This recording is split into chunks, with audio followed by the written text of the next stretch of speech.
Hello friends, एक बार फिर से आपका स्वागत है हमारे चैनल ओनली के में।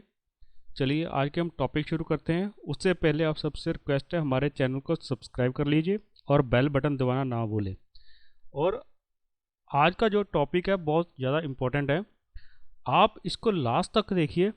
और यदि कोई प्रॉब्लम आ रही है तो आप मुझे नीचे कमेंट बॉक्स में लिख सकते हैं, मैं उसका ज़रूर रिप्लाई करूँगा आपके टॉपिक का। चलिए देखते हैं आज के कौन कौन से टॉपिक है। आज का सबसे पहले टॉपिक है, आरबीआई ने कुछ गाइडलाइंस दी है और उस गाइडलाइन कौन कौन सी है। और आरबीआई गाइडलाइन से पहले हम कुछ टॉपिक्स क्लियर करेंगे और वो टॉपिक आपके लिए बहुत ज़्यादा इंपॉर्टेंट होंगे। वो देखते हैं कौन कौन से है। पहले नेक्स्ट देखते हैं। और नेक्स्ट है हमारा टॉपिक आईपीएल को लेके, इंडियन प्रीमियर लीग को लेके। चलिए दोनों देखते हैं हमारे क्या है। आरबीआई गाइडलाइन से पहले हम देखते हैं कुछ ऐसे हमारे टॉपिक जो आरबीआई गाइडलाइन के अंदर यूज हुए हैं। वो कौन कौन से टॉपिक है। सबसे पहले हमारा टॉपिक है रेपो रेट। रेपो रेट क्या होता है? रेपो रेट होता है जब कभी सेंट्रल बैंक किसी कंट्री का अदर कमर्शियल बैंक को लोन देता है तो उस पर जो इंटरेस्ट चार्ज करता है उसको बोलते हैं हम रेपो रेट। मान लीजिए आरबीआई ने अदर बैंक को लोन देना है तो उसके लिए जो वो इंटरेस्ट चार्ज करेगा तो वो होगा रेपो रेट, राइट। उसके बाद आ गया reverse repo rate. Reverse repo rate क्या होगा? रिवर्स रेपो रेट में जो आरबीआई है अदर बैंक से लोन लेगा, आरबीआई अदर बैंक से लोन लेगा, जो अदर बैंक्स उस लोन पे जो इंटरेस्ट देंगे तो उसको बोलेंगे हम रेपो रेट, उसे रिवर्स रेपो रेट। जब आरबीआई लोन लेगा तो उसको बोलेंगे हम रिवर्स रेपो रेट। जब आरबीआई लोन देगा तो वो बोलेंगे repo rate, right. Repo rate में आरबीआई लोन देगा, रिवर्स रेपो रेट में आरबीआई लोन लेगा अदर बैंक से, राइट। जो रेपो रेट है वो इन्फ्लेशन को कंट्रोल करने के लिए यूज किया जाता है और जो रिवर्स रेपो रेट है वो कंट्रोल करने के लिए मनी को, राइट। नेक्स्ट टॉपिक हमारा liquidity coverage ratio. Liquidity coverage ratio क्या होता है? ये एक प्रपोर्शन होता है। यदि कोई त्रासदी हमारे देश में आ रही है तो उसके लिए हमारे देश के पास कितने लिक्विड एसेट्स है जिससे वो जल्दी से जल्दी उसको खत्म करने के लिए कितने उसको कैश में कितनी जल्दी तब्दील कर सकता है, वो होता है liquidity coverage ratio. Ratio refers to the proportion of highly liquid assets towards the short term emergency, right। तो उसको हम बोल सकते हैं liquid coverage ratio. Liquid coverage ratio में क्या होता है? एक रेशो होती है हमारे पास आज की डेट में घर पे कितना कैश है और यदि कोई प्रॉब्लम आ रही तो कितनी देर चलेगा, उसको बोलते हैं liquidity coverage ratio in the form of banks. Banks में हम उसको बोल सकते हैं लिक्विडिटी कवरेज रेशो, राइट। और रेपो रेट में क्या है? हमारे पास कितने पैसे हैं और हम दूसरे को कितने इंटरेस्ट पे देंगे, वो हो गया रेपो रेट। हमें किसी से पैसे चाहिए और हमने उनसे कितना इंटरेस्ट देना है, दो हो गया रिवर्स रेपो रेट, राइट। ये हो गया। तो नेक्स्ट हमारा टॉपिक आ गया WMA। WMA ways and means advances. इसमें क्या होता है? इसमें जो आरबीआई है लोन देता है किनको? गवर्नमेंट्स को, state government and central government को। किसके लिए? यदि उनके रिसिप्ट एंड पेमेंट में कुछ मिसमैच हो रहा है तो उसको वो लोन देता है। वो कितनी देर के लिए लोन देता है? वो लोन देता है 90 डेज के लिए। 90 डेज के लिए लोन देता है, राइट। ये होता कितना है? 2.2% point I am saying 2% point more than the repo rate. जो रेपो रेट होता है उससे 2% पॉइंट ज़्यादा होता है, right. 2% point I am please मेरा वर्ड समझने की कोशिश करिए। 2% point, I am not asking about 2%, I am asking about 2% points, right. और ये कितनी तरह का होता है? ये दो तरह का होता है। WMA दो तरह का होता है, एक होता है नॉर्मल, एक होता है स्पेशल। स्पेशल में क्या होता है, किसी स्टेट ने अपनी सिक्योरिटी दी हुई है RBI को, उसके अगेंस्ट जो उसको एडवांसेस मिलते हैं वो हो गए स्पेशल। जब वो सिक्योरिटी ख़त्म हो जाती है उसके बाद जो यदि वो कोई चीज़ लेता है, कोई इंटरेस्ट उससे एडवांसेस लेता है RBI से, तो वो नॉर्मल हो गया, राइट। समझ गए? चलिए, ये हो गए हमारे पूरे points. Repo rate, reverse repo rate, liquidity coverage ratio and WMA, ये हमारे मेन ये 4 टॉपिक्स आज के लिए हो गए। चलो इसके आगे अब गाइडलाइंस की बात करते हैं। गाइडलाइंस कौन कौन सी है? RBI ने गाइडलाइंस कौन कौन सी दी है? सबसे पहले RBI ने बोला है रिवर्स रेपो रेट को लेके, रिवर्स रेपो रेट को लेके RBI ने कुछ गाइडलाइंस दी है। उन्होंने क्या कहा है? उन्होंने बोला है 25 बेसिक पॉइंट्स को रिड्यूस कर दिया, 25 बेसिक पॉइंट्स को रिड्यूस कर दिया। इसका मतलब क्या हुआ? पहले ये कितना था? पहले ये था 4%, तो अब 25 रिड्यूस, बेसिक पॉइंट रिड्यूस करने के बाद कितना हो गया? 3.75%, 3.75% हो गया, राइट। रिवर्स रेपो रेट क्या होता है? रिवर्स रेपो रेट जब RBI अदर बैंक से लोन लेता है उस पर जो इंटरेस्ट देता है उसको बोलते हैं हम रिवर्स रेपो रेट। ये कितना कम किया? ये कम किया 25 बेसिक पॉइंट्स। हो कितना गया?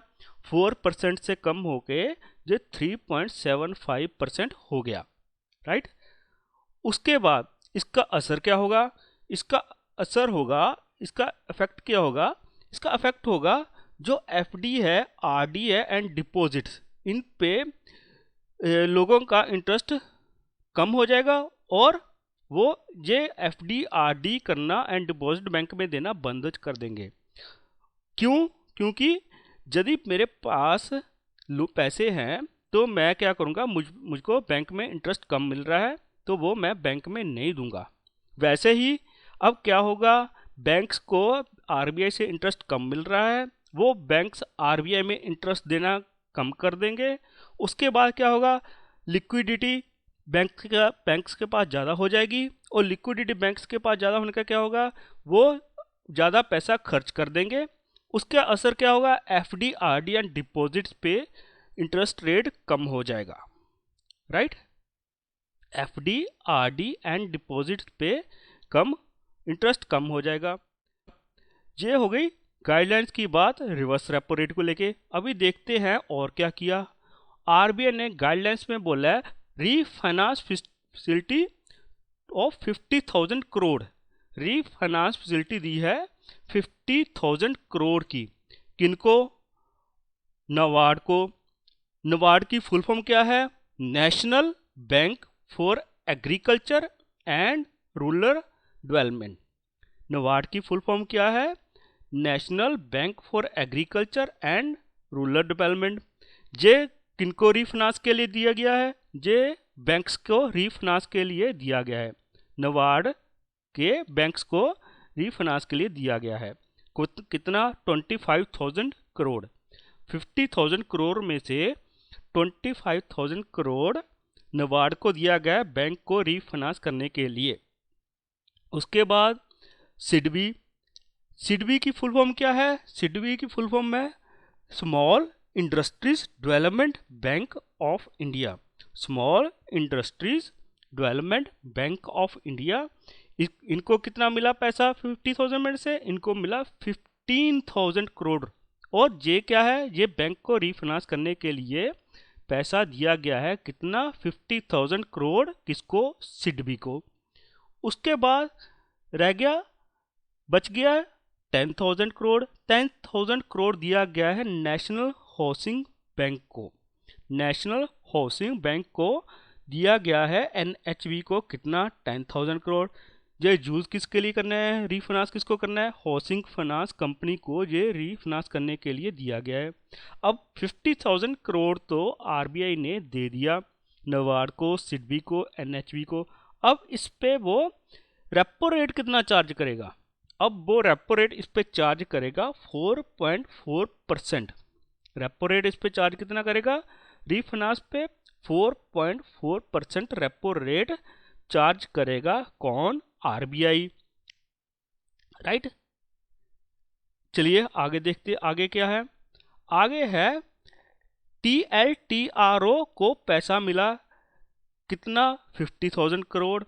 TLTRO की फुल फॉर्म क्या है, targeted long term repo rate, targeted long term repo rate. इनको कितना मिला, 50,000 करोड़। और ये करना क्या है, ये नॉन बैंकिंग फाइनेंस कंपनी के लिए पैसे TLTRO को दिए गए हैं अर्थव्यवस्था को मजबूत करने के लिए। यदि किसी को प्रॉब्लम हो रही है सैलरी देने में या अगर कोई प्रॉब्लम आ रही है तो उसको 50,000 करोड़ TLTRO को दिया गया है नॉन बैंकिंग फाइनेंस कंपनी की हेल्प के लिए। नेक्स्ट हम लास्ट टॉपिक में चलते हैं WMA में। WMA की फुल फॉर्म क्या है, ways and means of advances, ways and means of advances. अभी इसकी लिमिट कर दी गई है 60%, पहले क्या थी 30%, अभी लिमिट क्या की है 60%, पहले क्या थी 30%।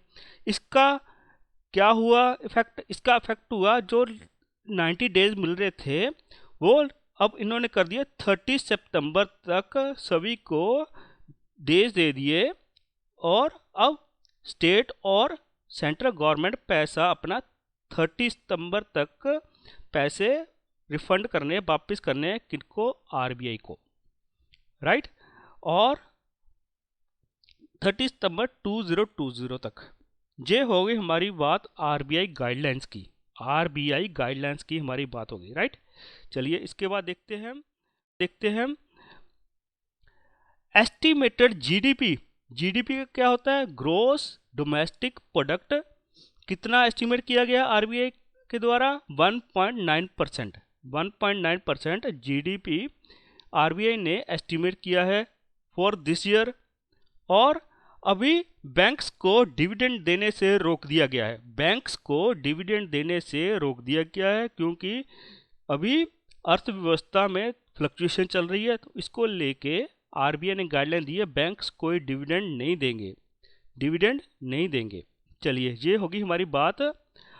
ओह एक और टॉपिक है एलसीआर। एलसीआर क्या होता है, proportion of highly liquid assets towards short term emergency. तो उसके लिए क्या गाइडलाइन दी है, उसको कम कर दिया है 80% फ्रॉम 100%, 80% फॉर 100%। इसका इफेक्ट क्या होगा, लिक्विडिटी बढ़ जाएगी मार्केट में और इससे ये आम आदमी को फ़ायदा होगा, उसके पास कैश ज़्यादा आ जाएगा, राइट। ये हो गई हमारी बात पूरी। चलिए हमारा नेक्स्ट टॉपिक क्या है, नेक्स्ट टॉपिक हमारा छोटा सा है आईपीएल, इंडियन प्रीमियर लीग को लेके। इंडियन प्रीमियर लीग के लिए एक कंट्री ने अपनी ऑफर दी है, वो आईपीएल को होस्ट करना चाहता है। इससे पहले भी आईपीएल को आउटसाइड इंडिया होस्ट किया गया है, वो किया गया था साउथ अफ्रीका में, and few matches of IPL किए गए थे दुबई में, राइट। और उसके बाद इस टाइम आईपीएल के लिए श्रीलंका ने, board of cricket board Sri Lanka ने ऑफर भेजा है, वो आईपीएल को इस बार करवाना चाहता है क्योंकि इंडिया में इस बार कोरोना वायरस के कारण थोड़ी प्रॉब्लम हो रही है इन मैचेस को कराने के लिए, क्योंकि सभी तरफ लॉकडाउन चल रहा है, कर्फ्यू चल रहे हैं, इसके लिए पूरा इंडिया बंद है। और यदि आईपीएल नहीं होता तो इसके जो ऑर्गेनाइजर्स हैं उनको $500 मिलियन का नुकसान हो जाएगा।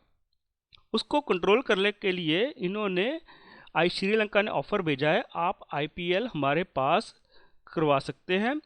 अभी तक श्रीलंका में कोरोना वायरस के ऑलमोस्ट 230 केसेस हैं, कम केसेस होने के कारण वो आईपीएल करवाना चाहता है। तो इसके लिए final decision Indian cricket board लेगा और उसके बाद जो भी डिसीजन होगा वो आपके सम्मुख मैं रख दूंगा। और ये होगी हमारी बात पूरी किसको लेके, आईपीएल को लेके। और आज के लिए आपका क्वेश्चन है, 3 क्वेश्चन है आपके। फर्स्ट क्वेश्चन है आपका, what is the full form of NABARD? What is the full form of NABARD? NABARD. What is the full form of SIDBI? SIDBI. And what is the full form NHB? Fourth, third, चलिए fourth भी बोल देते हैं आपको। What is the full form of WMA? What is the full form of WMA? ये 4 question हो गए। और आप हमारे चैनल को सब्सक्राइब करना मत भूलिए और बेल बटन दबा दीजिए। यदि कोई प्रॉब्लम आ रही है आपको क्वेश्चंस में तो आप हमें नीचे कमेंट बॉक्स में दे सकते हैं। इसी के साथ आप सबका बहुत बहुत धन्यवाद। Thank you.